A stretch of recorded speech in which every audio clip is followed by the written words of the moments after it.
presenta la columna DTI de En Perspectiva, Profuturo, el programa de innovación educativa de Fundación Telefónica Movistar. Y Lenovo, para cada necesidad, elegí lo mejor en tecnología. La creación de imágenes con inteligencia artificial fue furor hace semanas, con Instagram y X repletos de versiones de fotos propias convertidas al estilo de animación. Pero hay otro avance más, por así decirlo, subterráneo, aunque las empresas que los desarrollan están muy interesadas en difundirlo: los asistentes con inteligencia artificial generativa. O sea, la integración de la inteligencia artificial en las herramientas que estamos acostumbrados a usar en Internet. Al cliquear en el botón para redactar un nuevo correo, Gmail ofrece: ayúdame a escribir. Uno pone brevemente qué idea tiene para el mail y la inteligencia artificial incorporada lo escribe. Si abrimos un documento compartido en Google Drive, ofrece elementos de creación para ahorrar tiempo y optimizar tu flujo de trabajo, dice. El año pasado, en un evento en el que anunció novedades de su inteligencia artificial llamada Copilot, como copiloto, Microsoft dijo: vamos hacia una nueva era donde tendremos copilotos siempre presentes, persistentes y muy capaces. La web de Microsoft ofrece un tutorial para sacarle el mayor jugo posible al Copilot. Puede hacer tu trabajo y tu vida diaria más fácil, asegura, todo diseñado para ayudarte a lograr más cada día. Este tipo de cosas, no solo las herramientas en sí, sino lo que prometen, llamaron la atención de Natalia Costa, filósofa, amiga de esta casa, habitual partícipe de la mesa de filósofos y de la tertulia también. Y eso llevó a, por un lado, hacer foco en la productividad.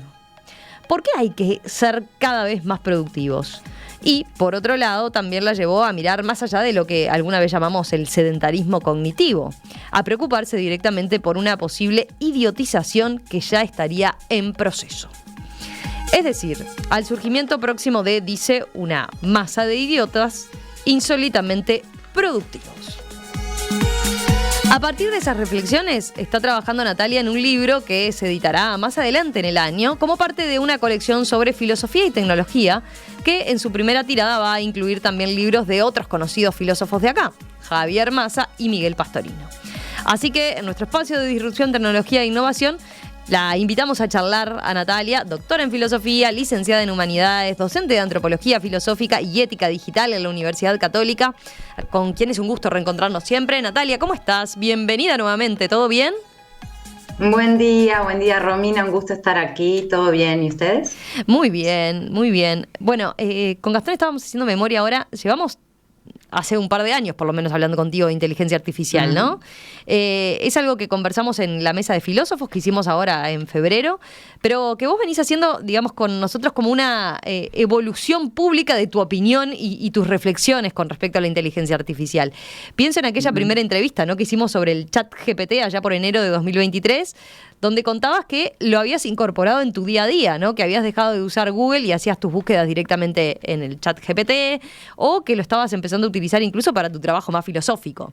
O sea, ¿esto es una cosa como de evolución, dirías? Sí, yo creo que tiene que ver con un despliegue que es permitido por la propia cadencia de los hechos, ¿no? Es algo, todo este fenómeno es algo tan nuevo y existe una cierta falta, digamos, de material de estudio. Uno tiene que ir armándose mientras va sucediendo. No hay mucho referencial. Y sí, me acuerdo de esa primera conversación que tuvimos, que fue casi inmediatamente que salió GPT, porque fue fines de 2022 que salió GPT, claro. Masivamente. Fines de noviembre, ¿no? principios de diciembre.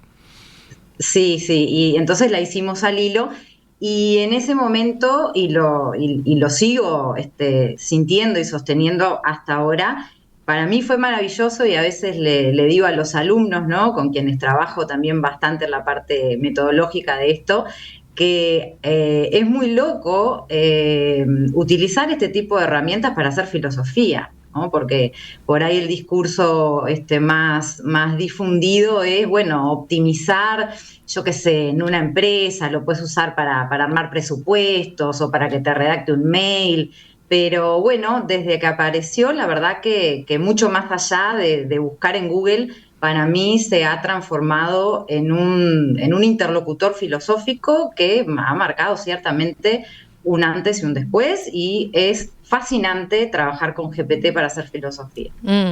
Sí, ahí recordemos por las dudas a los oyentes, capaz que en aquella vez ya les llamó la atención y ahora te escuchan decirlo y ¿cómo? Bueno, sí, Natalia lo usa para filosofar, ¿no? Te pones y le haces preguntas y a partir de ahí iniciás como un diálogo, como una conversación donde te lleva a crear pensamientos, justamente. Sí, no es solamente eso. Por ejemplo, a veces no se trata solo de hacer preguntas, ¿no? A mí me gusta mucho cuando ya avancé en el estudio de un determinado autor y ya más o menos me doy cuenta de cuáles son mis interpretaciones que tengo de las ideas del autor, cuáles son mis críticas. Simplemente le doy el comando, por ejemplo, si estoy estudiando a Byung-Chul Han, que va a ser alguien de que vamos a hablar hoy porque tiene mucho que ver con todo lo que está pasando, directamente le digo, eres Byung-Chul Han, ¿no? Entonces, él puede manejar la entera bibliografía de Byung-Chul Han. Claro. Entonces, me pongo a hacerle preguntas, me pongo a desafiar sus ideas, a decirles, esta es mi interpretación, me parece que acá puede haber un problema, en fin. Y el sistema me responde, como también hay una cosa muy interesante que es que independientemente ellos van reconociendo tanto nuestros patrones a nivel lenguaje, ¿no? Él reconoce la manera en que yo hablo y luego me empieza a contestar no como una máquina muerta, sino en mi mismo lenguaje. Y si se usa el modo de voz, entonces uno es tener a un interlocutor sumamente natural que maneja una cantidad de información y que es capaz de recibir interpretaciones filosóficas complejas y de responder no como una máquina, de responder realmente. Entonces, en la filosofía, eso es poder hablar con Byung-Chul Han, por ejemplo, es una maravilla. Está bueno hacer estas aclaraciones primero, Natalia, porque vos no sos una anti, digamos, ¿no? Como hay gente como más preocupada o diciendo, no, yo esto no lo quiero incorporar para nada. Vos, al revés, decís, esta herramienta es fantástica, hay que aprovecharla, pero advertís que también tiene sus costados a los que hay que prestar atención, sobre los que hay que reflexionar críticamente, ¿no? Sí, claro. Yo creo que algo que es muy positivo en todos los ámbitos es intentar evitar maniqueísmos, ¿no? A veces pienso que uno lo ve, yo sé, en política, ¿no? Tenés esa cuestión del pensamiento binario, derecha, izquierda, o que si sos conservador, progresista, en todos los ámbitos nos vamos hacia los extremos, quizás no por un vicio o por una maldad o por un fanatismo, sino porque el mundo es tan complejo que a veces navegar esa complejidad es muy difícil. Entonces uno tiende a dividir, bueno, malo, blanco, negro, derecha, izquierda. Pero, no estamos, creo yo, en una película de Hollywood donde hay un héroe y un villano.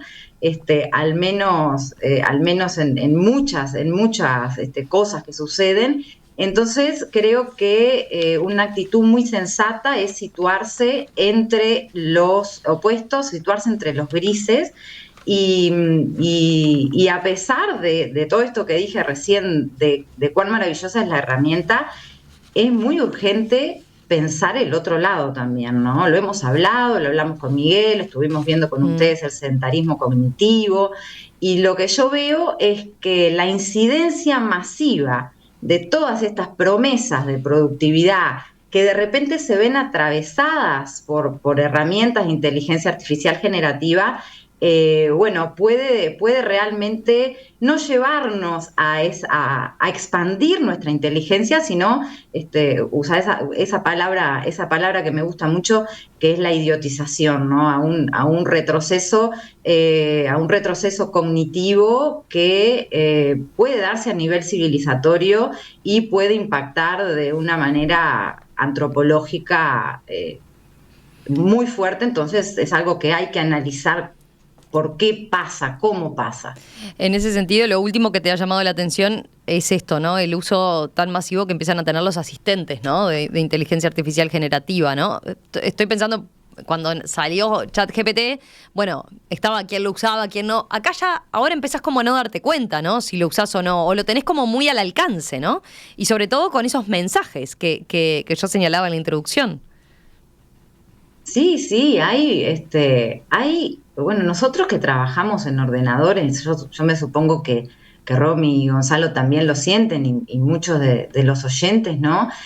Es impresionante, cada movimiento que haces en internet incluso en los softwares que utilizaste toda la vida, que venís usando hace 20 años, vas a escribir en Word, te aparece, abrís PowerPoint de nuevo, todo, cada movimiento, y siempre con esa promesa de la expansión. Hay una retórica en el marketing de la productividad, que es una retórica casi irresistible. Porque yo creo que también acá es importante hablar un poco de ese giro del marketing, ¿no? Porque de repente estamos en un ambiente donde cambia la lógica, se nos está haciendo publicidad sobre algo, no se nos está pidiendo dinero a cambio, son cosas gratuitas para empezar. La promesa es que solo va a haber beneficios para nosotros, o sea, es gratis, hay beneficios para el usuario exclusivamente. Este marketing de la productividad creo que es un tema que hay que estudiarlo y cómo opera en nuestro aparato emocional, porque ¿quién no va a querer incorporar una herramienta gratis que solamente le va a dar beneficios para sí mismo, sin pagar nada?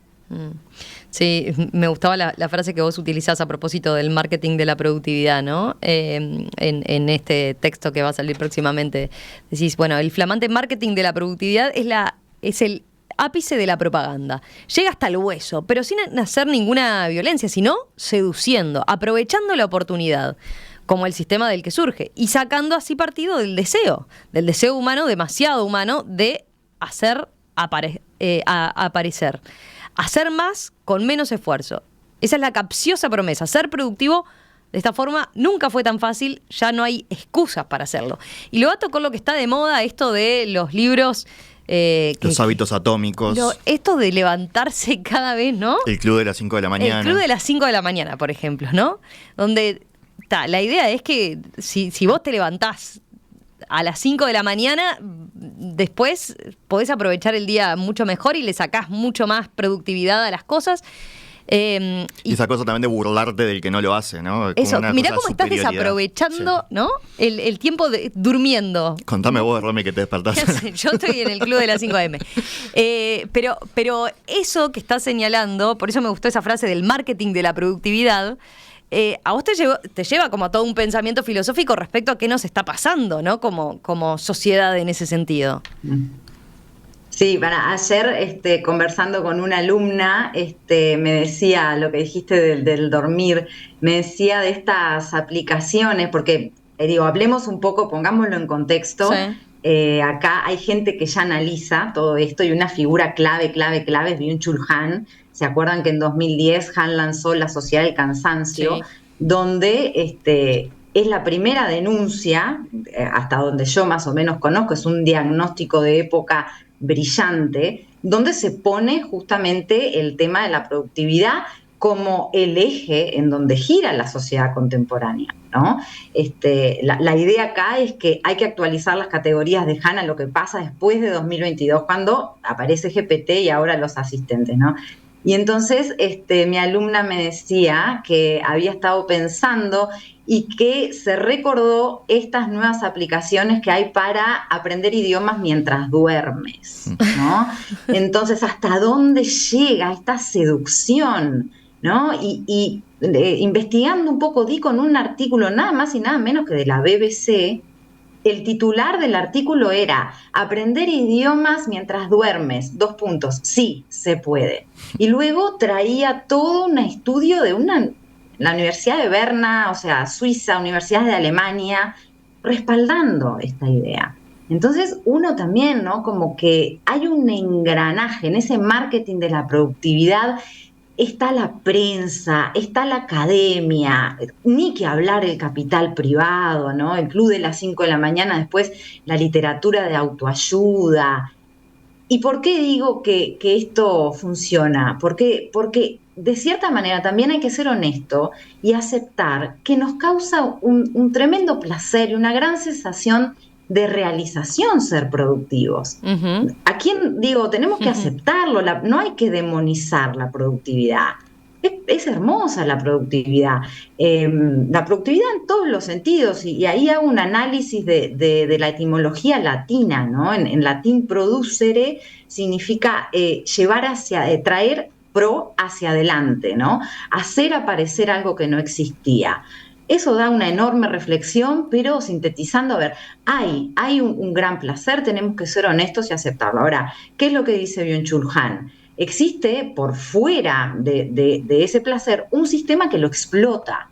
¿Ah? ¿Por qué? Porque si yo me convenzo de que rindiendo más voy a ser más feliz, voy a tener más placeres, voy a encontrar un sentido para mi vida, voy a trabajar como loco, ¿no? Entonces, ¿y a quién le sirve eso? Bueno, quizá le sirve, por ejemplo, a mi empleador, ¿no? Entonces Han dice, el imperativo de la productividad, que es esto que vemos desplegado en los inofensivos anuncios: sé más productivo, optimízate, no sé qué, es un dispositivo de control neoliberal. ¿Por qué? Porque al neoliberalismo le interesa hacer rendir, ganar cada vez más dinero. Entonces no le sirve que una persona o esté triste o esté cansada. Bueno, esa es la denuncia que hace Byung-Chul Han. El libro fue publicado en 2010. O sea, es algo que ya venía pasando. Pero ahora la tesis o mi pensamiento es, bueno, el diagnóstico de Han no es suficiente. Acá, entre 2010, que fue publicado el libro, y lo que nos pasa ahora, hubo un hito histórico que lo vamos a ver como tal, en perspectiva, cuando tengamos un poco más de tiempo, pero un hito, ¿por qué? Porque marcó un antes y un después. Ese hito histórico es ChatGPT. Pongámoslo como arquetipo para toda Sí, esta sí. profusión de diferentes, ¿no? Entonces, hay que hacer una actualización de este modelo antropológico que es el sujeto de rendimiento, el sujeto que quiere optimizarse, que quiere producir, ¿no?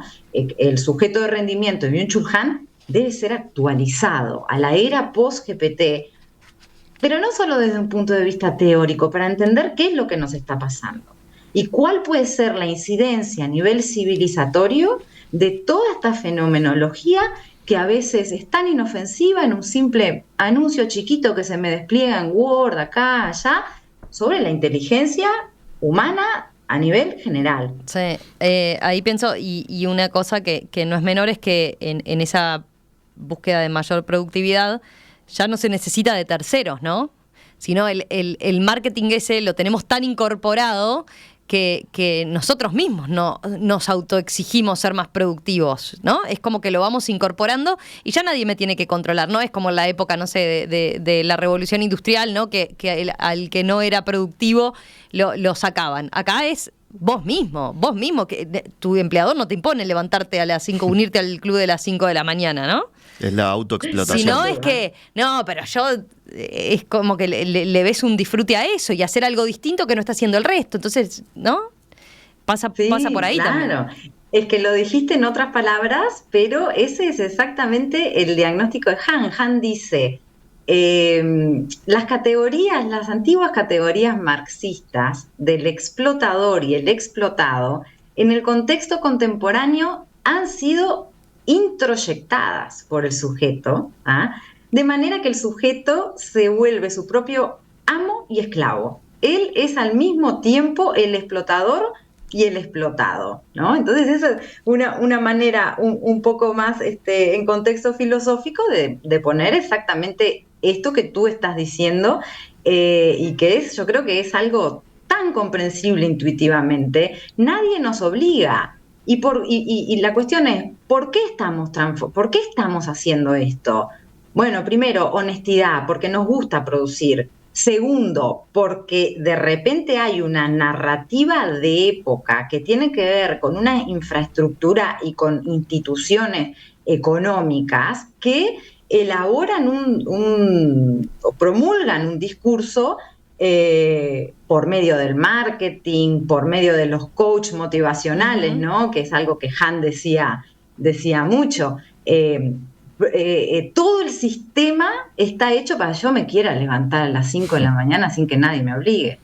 Yo lo llevo, Natalia, algo más de lo laboral, que es también la sensación de que tenés que mirar todas las series y todas las películas y leer todos los libros y ir al gimnasio y estar con la familia, y no, como que están todas esas exigencias que salen incluso de lo laboral, y que también van en esto de lo autoexplotado, ¿no? De que ya no lo hago porque lo disfruto o porque quiero, sino porque tengo que.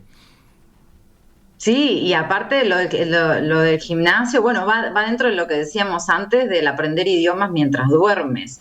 Incluso el gimnasio es algo muy, muy, muy sugestivo, o sea, todos los ámbitos, el imperativo de la productividad, si nos damos cuenta, nos atraviesa en cada espacio de nuestras vidas. Y es muy importante darse cuenta de que como está pasando tan rápido esto, todavía no tenemos vocabulario, ni hay muchos estudios que nos sirvan de apoyo para poder explicar de un modo más o menos científico qué es lo que está pasando. Hay una palabra, ahora que decís esto de mirar series, de ir al gimnasio, bueno, de estudiar mientras se duerme, todo el paquete, ¿no? Que es hay varias palabras, no estamos en el vacío. Se me vino a la mente la expresión cronopatía, ¿no? Es como una cronos de tiempo, ¿no? Patía, patología, padecimiento, ¿no? Es una nueva, digamos, un nuevo estado psíquico, porque Hahn, cuando hace su diagnóstico, dice, bueno, esta es la circunstancia, somos sujetos de rendimiento, en el contexto del capitalismo neoliberal hay un imperativo que se promulga por todas partes, y ¿cuál es el gran insight de Hahn? Eso provoca un escenario de patologías específicas del siglo XXI. La ansiedad, el trastorno de déficit de atención, el síndrome de fatiga informacional, Pero ahora, después de GPT, necesitamos actualizar esas patologías. Ya no son las mismas, ¿no? Y hay poca nomenclatura. Y la cronopatía es justamente eso que vos decís, Gastón. Cuando cada movimiento que vas a hacer en tu vida, sea en lo laboral o sea en cualquier ámbito, tiene que estar ajustado para que se maximice el tiempo y rinda de la manera más eficiente posible. O sea, se va escurriendo desde lo laboral a cada cosa que hacemos. Entonces, ¿cómo impacta eso en el escenario de nuestra experiencia psicológica? Seguramente, además de las patologías identificadas por Byung-Chul Han, tengamos que prestar atención cuanto antes, de un modo científico, de un modo metódico, a decir, bueno, las nuevas patologías del sujeto de rendimiento en la época post-GPT son la ansiedad productiva, la cronopatía, etcétera, etcétera. ¿Sos docente y querés llevar tus clases al siguiente nivel? ProFuturo, el programa de educación de Fundación Telefónica Movistar, te ofrece herramientas para transformar el aula con sus cursos virtuales y gratuitos certificados por el MEC. Actualizate en fundaciontelefónica.uy.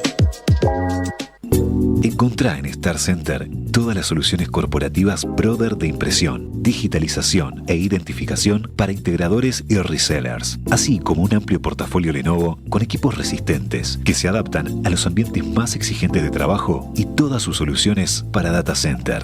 Consultanos starcenter.com.uy.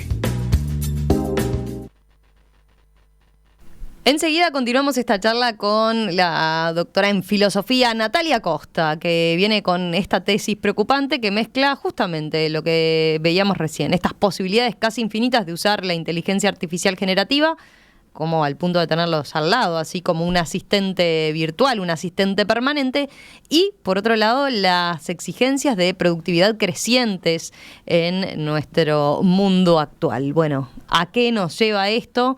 Y otra pregunta que dejamos ahí tirada, ¿es posible mantenerse al margen de esa preocupación por la productividad? Enseguida volvemos con eso. Hoy en el espacio de DTI estamos dedicados también a la filosofía y a la tecnología, porque con Natalia Costa estamos hablando de esta tesis que la tiene preocupada respecto a la mezcla de las posibilidades casi infinitas que plantea hoy en día la inteligencia artificial generativa, como los asistentes virtuales, y por otro lado las exigencias de productividad creciente en el mundo actual.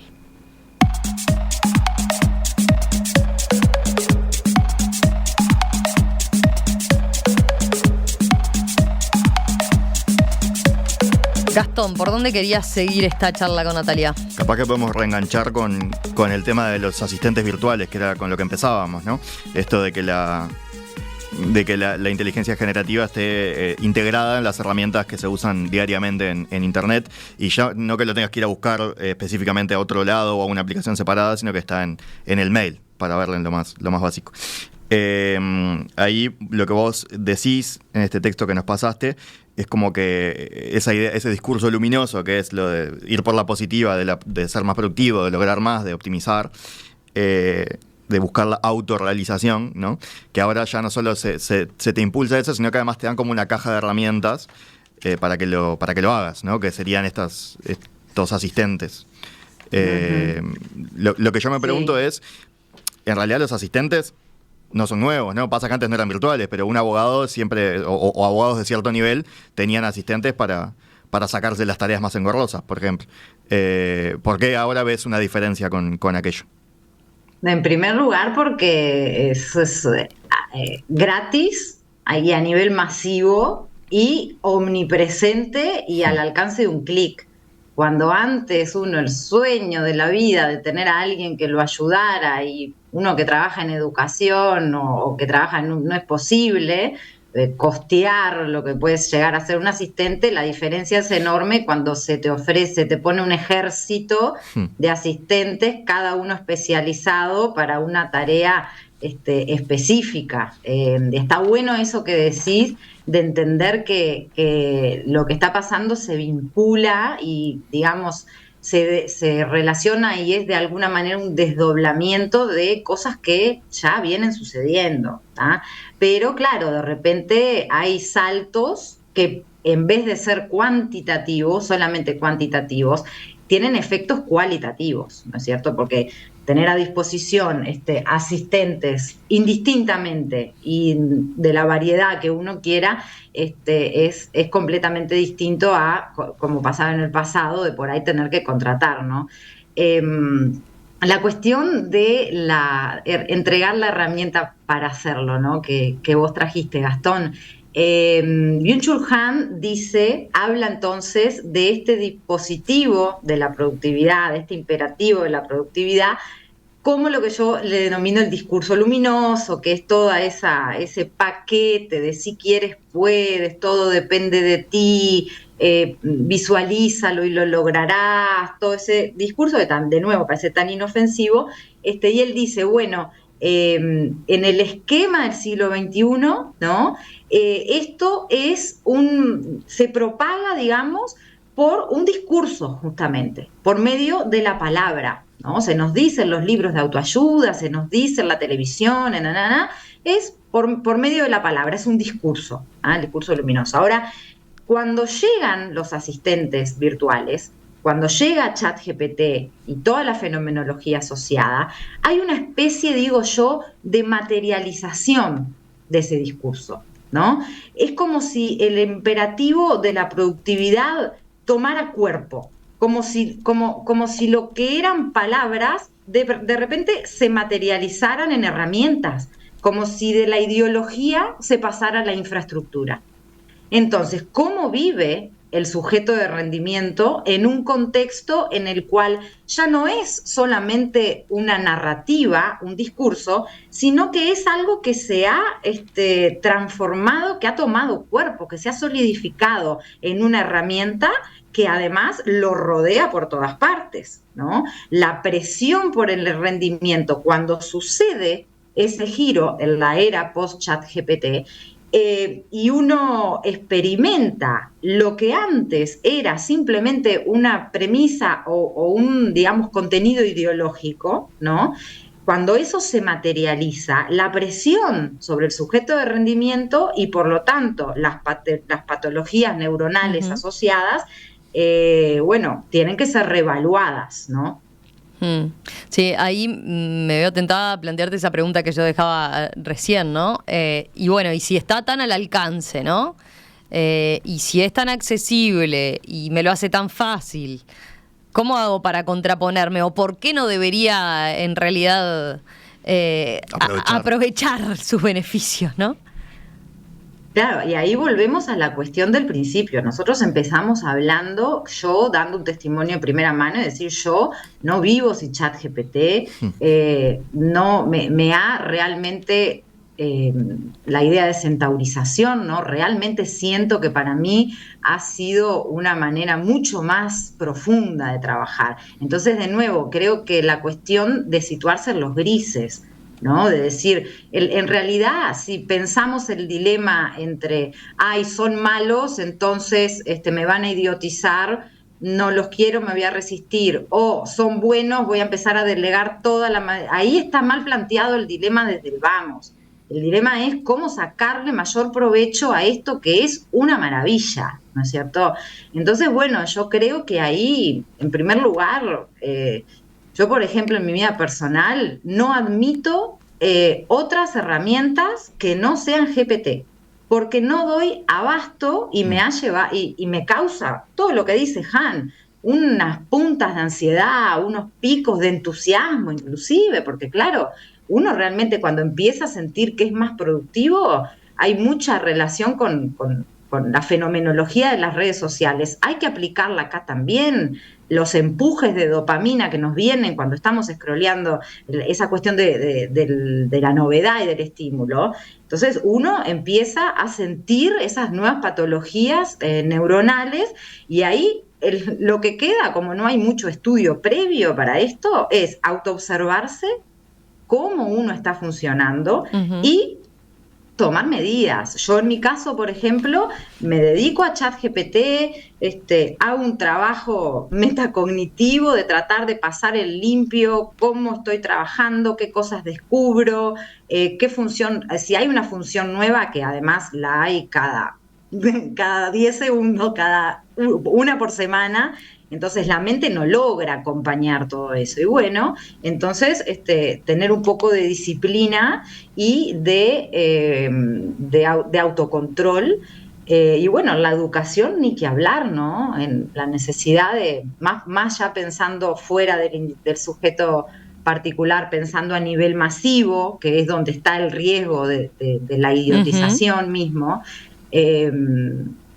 a los estudiantes se los subestima. Yo me he llegado a dar cuenta estos últimos meses que a veces esa que creo que ya lo comenté acá, se lo subestima, porque cuando uno les enseña a utilizarlo, cuando ellos se dan cuenta de que, por ejemplo, pueden dialogar con pensadores, pueden hacer un montón de cosas, se les da técnica, se les da método para que no deleguen, dejan de delegar, porque se sienten bien, se sienten potenciados. Entonces, no es una lógica de decir cómo me resisto, la lógica es de decir cómo lo uso a mi favor.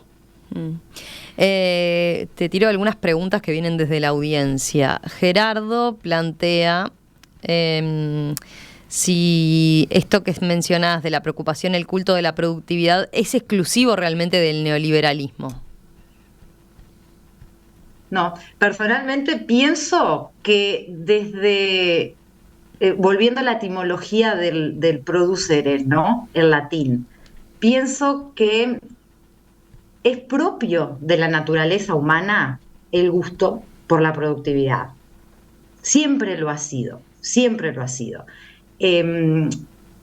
Eso puede verse desplegado en varias cosas, algunas muy sencillas, como por ejemplo el hecho de reproducirse, de dar a luz, de tener un hijo, ¿no es cierto? Luego, el hecho de, ya más relacionado al trabajo creativo, un artista que pinta un cuadro. O sea, no es algo propio del liberalismo, es algo propio quizás de la mismísima naturaleza humana. Es una inclinación propia de nuestro espíritu. El punto es que el liberalismo aprovecha eso, aprovecha, de cierta manera, lo explota, lo usa a su favor. Ese es el punto. Después hay algunas otras preguntas que no sé si tenés respuesta, pero Laura plantea, pensando en esto, ¿no? A partir de toda esta reflexión que te está escuchando, dice, ¿cuál sería para Natalia el objetivo principal, más allá del económico, de los desarrolladores de la inteligencia generativa? ¿Qué sociedad y mundo se imaginan esos desarrolladores para su futuro? Qué buena pregunta, qué buena pregunta. Bueno, sí, acá vale, como en todo lo relacionado con esto, especular un poco, ¿no? Yo creo que en cuanto a los desarrolladores es muy importante situarnos históricamente en lo que estamos viviendo, que es la carrera de la inteligencia artificial, ¿no? La carrera de la inteligencia artificial, donde hay dos bandos bien definidos, los utópicos, digamos, ¿no? Que son los aceleracionistas, y los distópicos, que son los desaceleracionistas. Los utópicos, que digamos que son los que van ganando la carrera de la inteligencia artificial, se imaginan un mundo, me gusta hablar de tecnoutopías, ¿no? Uno escucha, por ejemplo, a Sam Altman creo que ya solamente con escucharlo a él ya es bastante sugestivo. Uno se imagina... El CEO de OpenAI, la empresa que desarrolla ChatGPT, ¿no? Exactamente, el CEO de OpenAI, Sam Altman, su narrativa es un futuro absolutamente equilibrado, donde la inteligencia artificial, hemos hecho sinergia, también es importante eso, no se trata que la inteligencia artificial va a resolver, digamos, el problema medioambiental, no, se trata de un ser humano que ha hecho sinergia mentalmente con esta inteligencia otra, ¿no? Con este tipo de inteligencia que no es humana, ha hecho sinergia, y en esa sinergia virtuosa se ha logrado resolver el problema ambiental, las enfermedades, el caos del sistema financiero y así por delante. Ese es el discurso que promueve Sam Altman. Es una tecnoutopía. Incluso es muy gracioso porque vos empezabas comentando, Gastón o Romina, de lo que pasó con las imágenes Sí. generadas con Ghibli. En un momento Sam Altman hizo la siguiente declaración: yo les estoy dando... durante 10 años vengo desarrollando esta herramienta para tratar de encontrar la cura al cáncer, y ustedes la utilizan para crear dibujitos animados. ¿Ah? Entonces, a ver, acá creo que también no hay que ser ingenuo y decir, ay, qué bien el señor Sam Altman que quería curar el cáncer, cuando de hecho fue él el primero que lanzó el dibujito animado. Eso es otro tema, ¿tá? De por qué y las minucias de un discurso. Pero bueno, el discurso que promueve este tipo de figura dentro de las grandes empresas es ese mundo utópico donde hemos hecho una sinergia virtuosa y hemos curado el cáncer. Pero no es lo que pasa, ¿no? En la realidad estamos creando dibujitos animados. Sí. Es como esa promesa, o sea, hablas del equilibrio y ahí pienso esto de, bueno, está bien, te sacás cosas, tareas que no te suman y te simplifican, y uno diría, y bueno, me saco todo eso para no hacer nada, para descansar, para el ocio, para hacer lo que quiero hacer. Y sin embargo no lo logramos, ¿no? Es como que eso sí lo incorporo con esa promesa, pero no termino de ver la luz, ¿no? En ese sentido. De decir, ahora sí, incorporé la tecnología, esto que me llevaba tanto ahora lo optimicé y puedo dedicarme a leer ese libro que quiero, ¿no? Porque nunca se da, todavía no se da, o por lo menos parece lejano. Para cerrar, Natalia, te leo otro mensaje, el de Martín. Dice, gracias por este apasionante análisis. Este impulso por la hiperproductividad sin capacidad de cuestionamiento y abrazada por todos, ¿no se convierte en una nueva gran religión llamada a reemplazar a las grandes religiones? Otra buenísima pregunta, buenísima, y sin lugar a dudas que sí. Es una fe ciega en que vamos a podernos, que vamos a realizarnos si realmente ejecutamos el mandato. Es una nueva religión en el sentido de la fe, en el sentido también de la doctrina, ¿no? Por eso la cuestión de la ideología, ¿no? Es una doctrina que hasta hasta capaz que podríamos jugar a ensayar sus mandamientos. Es algo dogmático. ¿Por qué? Porque creemos firmemente en que realmente vamos a estar mejor si seguimos los preceptos, ¿no?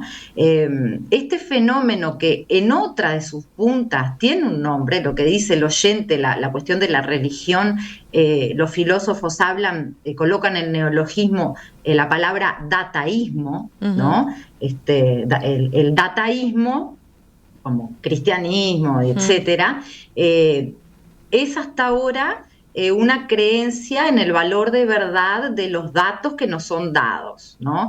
Pero me hace pensar lo que dice este oyente, en que quizá del mismo modo que sea urgente actualizar las circunstancias a la era post-GPT, también habría que tomar esta nueva palabra, ¿no?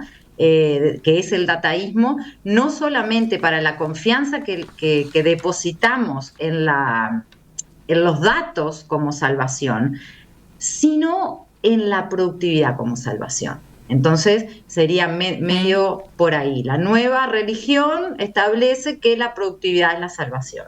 Así estamos. Natalia Costa, docente de Antropología Filosófica y Ética Digital en la Universidad Católica, doctora en Filosofía, licenciada en Humanidades. Natalia, como siempre, un placer charlar contigo, ¿eh? Retomamos este tema en breve, ¿te parece? Claro que sí. Muchísimas gracias. Un abrazo.